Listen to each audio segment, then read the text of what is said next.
Hello बच्चों, कैसे आप लोग आपके समझ में होंगे। आज मैं लेके आया हूँ 29 जनवरी को क्लास 9 का जो फाइनल एग्जाम होने वाला है उसका मैथ का मॉडल सेट 1। इससे पहले मैंने हिंदी का, इंग्लिश का, साइंस का, सोशल साइंस का हर एक का मॉडल सेट ऑलरेडी डाल रखा है। नहीं देखे तो एक बार जाकर उसे जरूर चेकआउट करें। साथ में आपको सब्जेक्ट वाइज, चैप्टर वाइज भी डिटेल एक्सप्लेनेशन के साथ वीडियो चाहिए तो वो भी मैंने डाल रखा है। नहीं देखे तो वो भी एक बार जरूर जाकर चेकआउट कर लेना। मैं लिंक आई बटन और डिस्क्रिप्शन दोनों में दे दूंगा। और चैनल पर पहली बार आए हैं तो लाइक से सब्सक्राइब करके बेल आइकन को जरूर प्रेस कर देना ताकि इस बार का एग्जाम एकदम फाड़ के जाए। तो चलिए बिना देर के शुरू करते हैं। जैसा कि आपको पता है कि इसमें 40 क्वेश्चन रहेगा, हर एक के लिए एक एक करके मार्क्स मिलेगा और सब में आपको 4 ऑप्शन रहेगा। एक्स्ट्रा मार्क्स का डिडक्शन कहीं भी नहीं होगा। और दूसरी बात, ये जो वीडियो है ये बाइलिंगुअल होने वाला है, जहां पे हिंदी और इंग्लिश दोनों वर्जन के स्टूडेंट के लिए ये फ्रूटफुल है। तो चलिए बिना देर का शुरू करते हैं। पहला में पूछा है 7x² 6x-2 में x का जो गुणांक है यानी कोफिशिएंट ऑफ x जो है वो क्या है। देखिए कोफिशिएंट पूछा है तो कोफिशिएंट हमेशा क्या हो जाएगा, x किसके साथ लिखा हुआ तो 6 का, तो ये हो जाएगा यानी बी नंबर। दूसरा में निम्नलिखित में से कौन एक चर बहुपद है। कौन सा चर बहुपद है तो देखिए ये सी नंबर जो है ये चर बहुपद में आता है। तीसरा नंबर x² - 2x + 5 बहुपद है। ये किस तरह का बहुपद है तो ये हो जाएगा आपका बी नंबर द्विघात, क्योंकि यहाँ जो माथा में दिया हुआ है 2 दिया हुआ है तो द्विघात हो जाएगा। इसके बाद 4 नंबर में है 99 का स्क्वायर - 98 का स्क्वायर का मान जो है वो क्या होगा। तो आप इसको 2 तरीके से कर सकते हैं। a² - b² है तो पहले इन दोनों को क्या कीजिए, ऐड कीजिए और फिर इन दोनों को क्या कीजिए, माइनस कीजिए। तो यहाँ पर मैं 9 8 17 9 9 18 19 और यहाँ पे आ जाएगा 1, तो क्या हो जाएगा नंबर किस में जाएगा तो यहाँ पर मैं ये जाएगा। देखिए 9 9 18 9 8 17 9 9 18 19, तो यहाँ पर मैं बी नंबर नहीं सी नंबर इसका आंसर होगा 997, जो आपको ध्यान में रखना है। ठीक, चलिए इसके बाद हम लोग आते हैं अगला में। अगला 5 नंबर है, एक बिंदु है जिसमें 1 2 -2 3 और 2 -3 पे स्थित है। अब इसका आपको ये बताना है कि कौन सा पॉइंट में जाकर के ये स्थित होगा। तो ये हो जाएगा एक ही चतुर्थांश में स्थित नहीं है, एक ही चतुर्थांश में ये स्थित नहीं है, क्योंकि आपको याद होगा तो यहाँ था प्लस प्लस, उसके बाद यहाँ क्या था तो ये एक माइनस एक प्लस, यहाँ माइनस माइनस, इस तरह करके ये पोजीशन दिया होता है। तो इसके आधार पर मैं आपको ये चीज़ बताना है। इसके बाद मेरे पास है 6 नंबर क्वेश्चन, जहाँ पूछा जा रहा है x अक्ष से बिंदु -35 की दूरी जो है वो क्या होगा वो बताना है। तो 35 की दूरी जो है आप अगर जब इसको ग्राफ में प्लॉट करेंगे तो आपके पास 5 आएगा। 7वां नंबर है, रेखा पर कोई भी बिंदु इस प्रकार होता है। रेखा पर कोई भी बिंदु इस प्रकार होता है, किस प्रकार से दिया जाता है, जबकि यहाँ पर मैं दिया गया है x और y जो है वो इक्वल है। तो ये किस ये में जाएगा तो ये जाएगा नंबर डी के ऑप्शन के साथ। 8 नंबर में दिया है समीकरण x + 2y = 6, x + 2y = 6 जो है इसमें कौन सा हल होगा। तो यहाँ पर में क्या हो जाएगा, सभी हल होगा। आप क्या करेंगे तो बिठा करके देख लेंगे इसके ऊपर, जहाँ इसमें बिठाएंगे तो आपको पता चल जाएगा कि कौन कौन सा आंसर आने वाला है। 9 नंबर है, 2 समांतर रेखाओं की ढलानें होती हैं। 2 समांतर रेखा है, उसका ढलान मतलब इस तरह ढलान जो है वो किधर की ओर जाएगा। तो समांतर रेखा है तो ढलान जो है वो तो समांतर जहाँ जाइएगा वो तो समांतर होता चला जाएगा, तो ये समान हो जाएगा। इसके बाद हम लोग आते हैं 10 नंबर में, जहाँ पूछा जा रहा है जिस आयत की सभी भुजाएं बराबर हो उसे क्या कहते हैं। आयत है लेकिन सभी भुजाएं बराबर है, तो सभी भुजाएं बराबर है तो हम लोग इसको वर्ग के नाम से पुकारेंगे। इसके बाद 11 नंबर में, वह कोण जो 180 से अधिक और 360 से कम, 180 से अधिक यानी मोर देन 108 है और लेस देन 360 है, तो इसको हम लोग क्या बोलेंगे तो ये रिफ्लेक्स एंगल के नाम से, हिंदी में प्रतिवर्ती कोण के नाम से जाना जाता है। 12 है, उस कोण की माप क्या है जो अपने संपूर्ण कोण का आधा हो, अपने संपूर्ण कोण का आधा हो। ठीक है, तो ये कितना हो जाएगा, संपूर्ण कोण का आपको आधा बोला है तो ये हो जाएगा 60 डिग्री। इसके बाद 13 नंबर है, 2 सर्वागमसम आकृति होता है। 2 सर्वागमसम आकृति है तो ये क्या होगा तो ये 2 सर्वागमसम आकृति है मतलब समान हो जाएगा। इसके बाद हम लोग आते हैं आपका नेक्स्ट नंबर में, जो है 14 नंबर में, जहाँ पूछा गया है ABC कॉन्ग्रुएंट टू PQR। तब पी आर जो है वो किसके बराबर हो जाएगा। यानी दो त्रिभुज है, इस तरह का साइन दिया हुआ है, मतलब दोनों त्रिभुज जो है वो बराबर है। तो पी आर जो है, मान लीजिए यहाँ पर ले लेते हैं ए बी सी और यहाँ पर ले लेते हैं पी क्यू आर। तो पी आर जो है वो किसके बराबर हो जाएगा। तो देखिए पी आर जो है किसके बराबर हो जाएगा, ये हो गया पी आर का साइड और यहाँ क्या है ए सी, तो ए सी के बराबर हो जाएगा। इसके बाद हम लोग आते हैं 15 नंबर में, जहाँ पूछा जा रहा है यदि एक चतुर्भुज का कोण 3:1:6:5 के अनुपात में है तो इस चतुर्भुज का सबसे छोटा कोण का मान क्या होगा। तब इसको जोड़ेंगे 6 5 11 11 12 12 3 15। ठीक है, 180 को आप 15 से जब डिवाइड करेंगे तो 15 एकम 15, अब 15 दूनी 30 यानी 12 आ जाएगा। ठीक है, अब यहाँ पर मैं देखिए सबसे छोटा कोण पूछा जा रहा है, सबसे छोटा कोण जो है वो क्या हो जाएगा, तो ये बी नंबर हो जाएगा सबसे छोटा कोण। ठीक है, 15 एकम 15, 15 दूनी 30 के हिसाब देखिए 6 5 11 11 1 12 12 3 15। तो इस तरह से आप इसको निकाल सकते हैं। क्या आपका आंसर आया वो कमेंट में बताइएगा। 16 नंबर में है यदि एक समांतर चतुर्भुज एबीसीडी में डी का वैल्यू 125 है तो ए का मान जो है वो क्या हो जाएगा। तो ए का मान कितना हो जाएगा, 55 डिग्री हो जाएगा।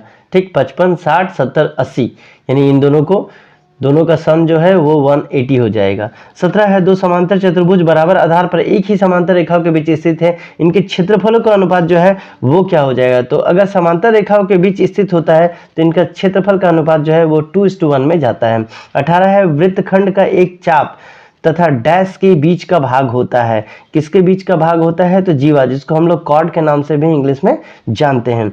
इसके बाद 19 नंबर में है वृत्त की एक जीवा की लंबाई 8 सेंटीमीटर है, इस वृत्त की त्रिज्या 5 सेंटीमीटर है। तो जीवा से केंद्र की दूरी जो है वो आपको ज्ञात करना है, वो कितना हो जाएगा। तो जीवा से केंद्र के बीच की जो दूरी है वो 3 सेंटीमीटर है। जीवा की लंबाई 8 और इधर का त्रिज्या की लंबाई जो है, त्रिज्या से इसकी लंबाई जो है वो 5 सेंटीमीटर है। तो आप दोनों को स्क्वायर करके घटा लेंगे तो आंसर आ जाएगा।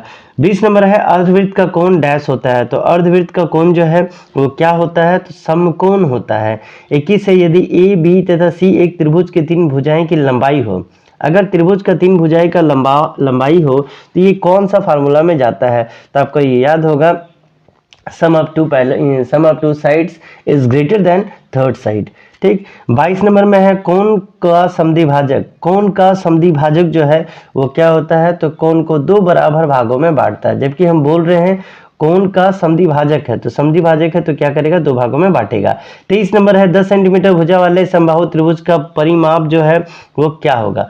समबाहु त्रिभुज है, इसका परिमाप बोला है तो 10 + 10 + 10 तो कितना हो जाएगा, 30 सेंटीमीटर।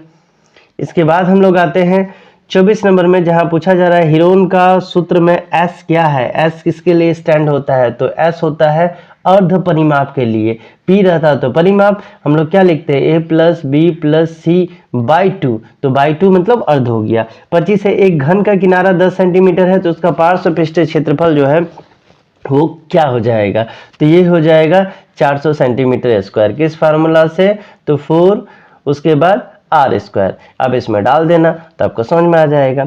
26 है वर्ग अंतराल 100 से 120 का वर्ग चिन्ह जो है वो क्या हो जाएगा, तो वर्ग चिन्ह बोला है तो इनको जोड़ दीजिए। इनको जोड़ेंगे तो आपके पास आएगा 220, 220 को 2 से अगर डिवाइड करेंगे तो आ जाएगा 110, यानी बी नंबर आपका आंसर हो जाएगा।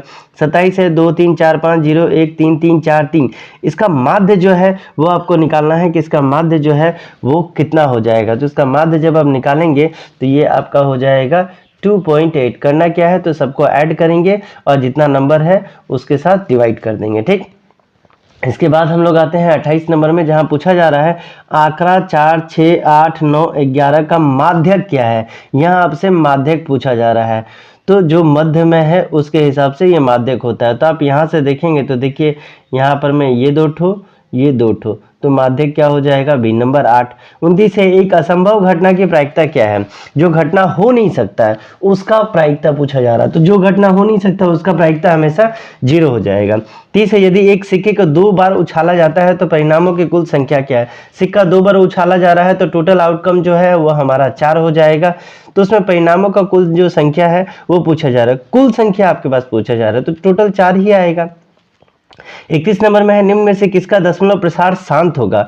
शांत पूछा है, अशांत नहीं पूछा है, तो शांत किसका होगा, तो 9/25 को जब डिवाइड करेंगे तो ये 2-4 स्टेप में बंद हो जाएगा। जैसे आपको मैं दिखा ही देता हूँ, इंटू 4 यहाँ हो गया 36, यहाँ हो गया 100, तो 0.36 हुआ शांत दशमलव। इसके बाद 32 नंबर में है 3x माइनस 2 का शून्यक जो है वो क्या हो जाएगा। 3x माइनस 2 का शून्यक पूछा गया है, ठीक है। तो x इक्वल टू हो जाएगा आपका 2/3 यानी सी नंबर। 33 नंबर में पूछा गया है 6x square plus 5x minus 6 का गुणनखंड आपको बताना है कि इसका गुणनखंड क्या हो जाएगा। तो इसका गुणनखंड ये हो जाएगा, इसमें आपको निकालना है मिडिल टर्म फैक्टर। इसके बाद 34 नंबर में है निर्देशांक -2 और 4 का भुज जो है वो क्या हो जाएगा। आपसे भुज पूछा गया, तो जब भी भुज पूछा है यानी एब्सिस्सा पूछा जाता है तो x का जो वैल्यू है वो डाला जाता है। पहला नंबर में x रहेगा और दूसरा नंबर में हमेशा y दिया जाता है। 35 है यदि बिंदु 3, 4 का समीकरण 3y equal to ax plus 7 पर स्थित है तो a का जो मान है आपको बताना है, a का मान जो है वो क्या हो जाएगा। तो a का मान क्या हो जाएगा, तो चलिए थोड़ा नीचे करते हैं ताकि मान हमको दिख पाए। तो a का मान हमारे पास हो जाएगा सी नंबर 5/3, ठीक। 36 है 55 का पूरक कोण क्या हो जाएगा। 55 डिग्री का आपसे पूछा है, कॉम्प्लीमेंट्री एंगल जो है वो पूछा है क्या हो जाएगा। तो कॉम्प्लीमेंट्री रहेगा तो सम 90 होता है, सप्लीमेंट्री में सम 180 होता है। तो 90 में से 55 को घटाओ तो आपके पास 35 डिग्री आ जाएगा।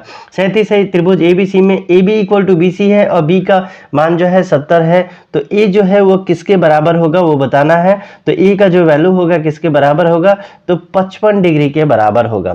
A का वैल्यू किसके बराबर होगा, तो 55 डिग्री के बराबर होगा, ठीक है। एक हो गया आपका 70 डिग्री, 70 डिग्री दो एंगल बराबर है, दो साइड बराबर है, तो 55 55 110 प्लस 70 180 आया। इसके बाद आते हैं 38 नंबर, एक चतुर्भुज के तीन कोण का मान 75 90 या 75 है, इसका चौथा क्या होगा। तो देखिए 75 75 150 में आप जोड़ो 90 तो कितना होगा, 9 5 14 1 1 2 240 हो गया। तीसरा कोण का बोला है तो 360 में से आप 240 को घटा दो तो कितना आएगा 120। देखिए कौन सा ऑप्शन में आपके पास 120 दिया है, ये हो जाएगा डी नंबर।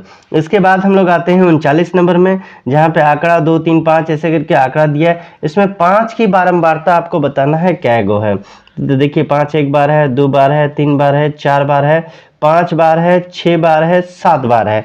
तो इसका कौन सा ऑप्शन हो जाएगा, 7 बार। 40 नंबर में पूछा है एक सिक्का को 100 बार उछालने पर पट 60 बार प्राप्त होता है, तो चित आने की प्रायिकता जो है वो क्या हो जाएगी।